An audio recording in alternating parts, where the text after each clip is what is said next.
Oi pessoal, Renata Ziterich falando.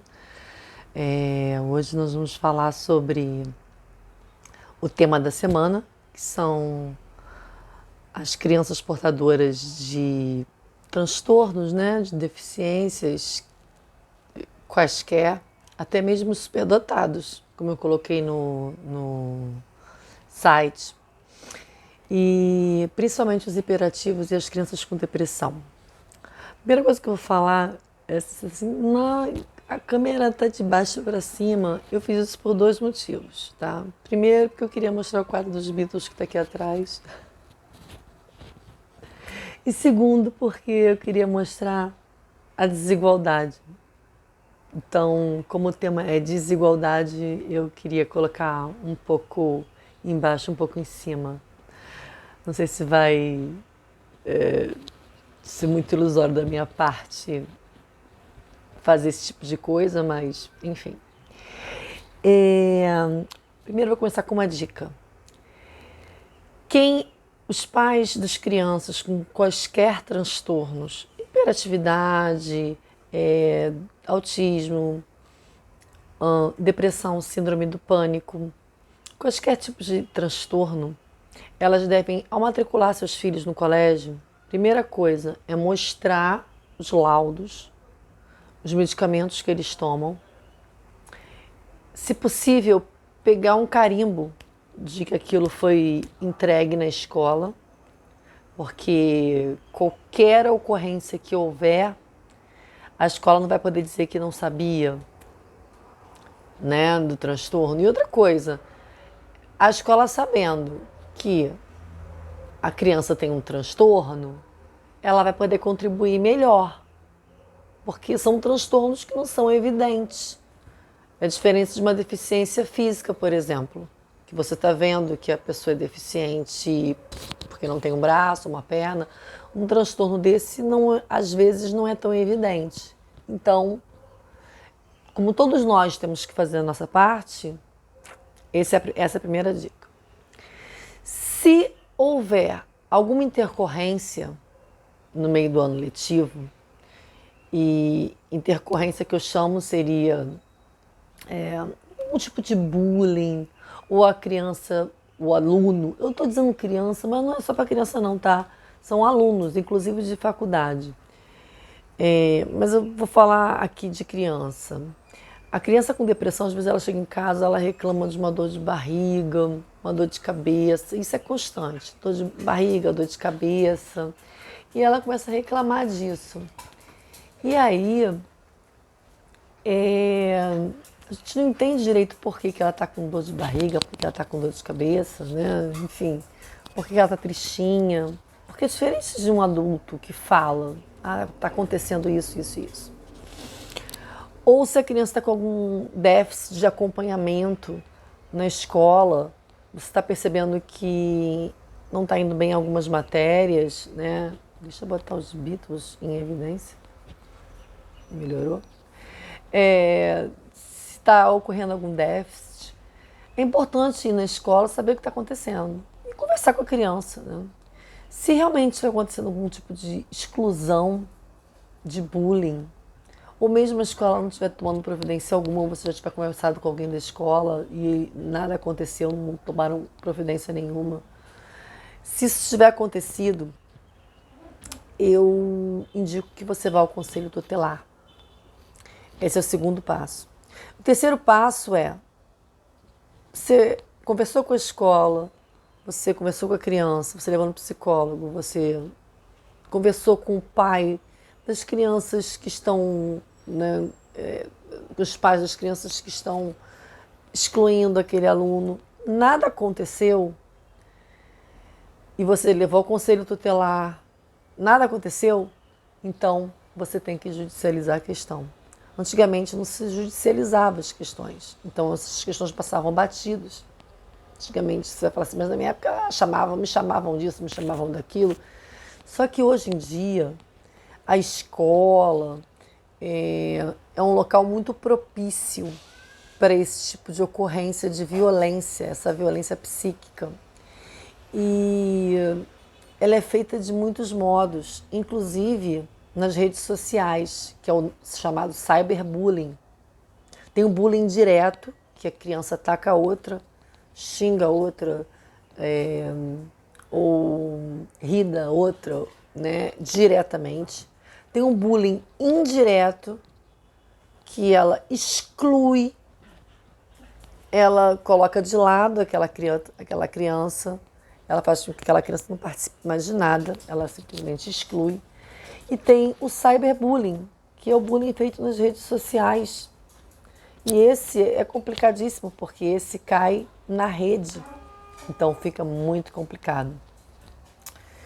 Essa é a segunda dica. Teve uma pergunta aqui que eu achei interessante, sobre como é que tem sido julgado isso nos tribunais. Olha, graças ao que você acredita.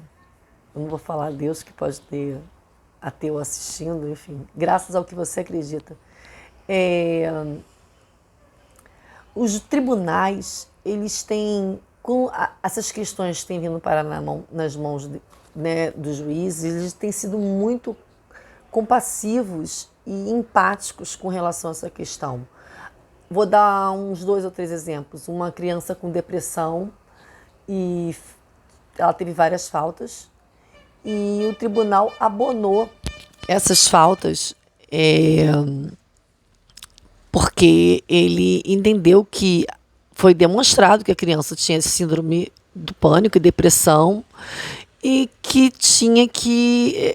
as faltas foram demonstradas e tinha que ser abonado. Então, ele abonou essas faltas e a criança que já tinha sido reprovada teve essa reprovação revertida. Ela foi aprovada. Depois foi para outra escola, que é o melhor ao se fazer nesses casos. E eu digo isso como mãe de uma criança que já passou por uma situação parecida. Eu digo isso como mãe que vê crianças passando por isso. E eu digo isso como advogada que judicializa esse tipo de questão. Então, se você não conseguir amigavelmente, tem que ser judicializado. Não tenha medo. Tá ficando longo o vídeo, né? Outra pergunta. A outra coisa que eu coloquei aqui, que é muito importante falar, é que existe uma lei anti-bullying, que é a Lei 13.146 de 2015. É importante dar uma olhadinha nessa lei, porque ela diz que a escola ela tem que adotar medidas inclusivas para maximizar o desenvolvimento acadêmico desses alunos, para favorecer o acesso à permanência, para diminuir a deficiência, que ela tem que ter planejamento de estudo de caso, que ela tem que ela tem que adotar medidas de apoio. Inclusive, nessas medidas de apoio, o judiciário já incluiu que nessas medidas de apoio, inclusive, possa ter um professor que seja tutor, para que essa criança seja equiparada às demais. Isso é muito importante. Agora, outra coisa. Eu tive a ideia de toda semana tentar relacionar o tema com cinema. E essa semana eu indiquei o filme Extraordinário, que além de ser um filme extraordinário, como o próprio nome diz, ele trata da dificuldade em se tratar a diferença. Como a gente tem dificuldade de lidar com a diferença do outro.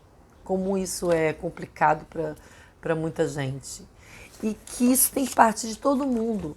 Porque a partir do momento que todos sabem que aquela criança tem um transtorno, todo mundo vai se esforçar, e isso deveria ser assim, para que ela seja incluída de alguma forma. E isso vai ser muito bom, né?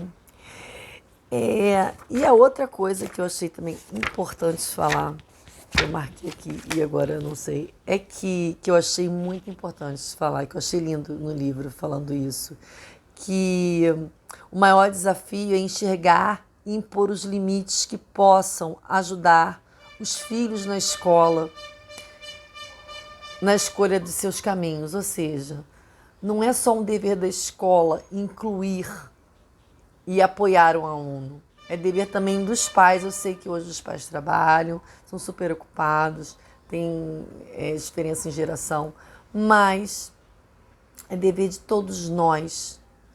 É dever nosso incluir, falar com nossos filhos, impor limites aos nossos filhos, explicar aos nossos filhos que o coleguinha tem uma diferença, mas que ninguém é igual. Quem é igual? Ninguém é igual a ninguém. Todo mundo tem uma deficiência em alguma coisa. Então, mas não é um dever só da escola, é um dever também dos pais. Dos pais a ajudar os filhos nas escolhas de seus caminhos. E é isso. E eu vou terminar com uma frase do John, que diz, imagine, que eu não podia deixar de terminar falando, imagine todos vivendo em paz. Essa é a minha esperança e eu espero que vocês, se tiverem algumas dúvidas, possam recorrer às redes sociais, site, WhatsApp, Messenger, Instagram, Facebook, enfim, a gente tem uma série de canais. E, por favor, entrem em contato, deem um feedback, digam suas dúvidas. Isso tem sido muito importante. Eu tenho ficado muito feliz em poder ajudar. De verdade, de coração. Um beijo gigante para vocês e até a próxima.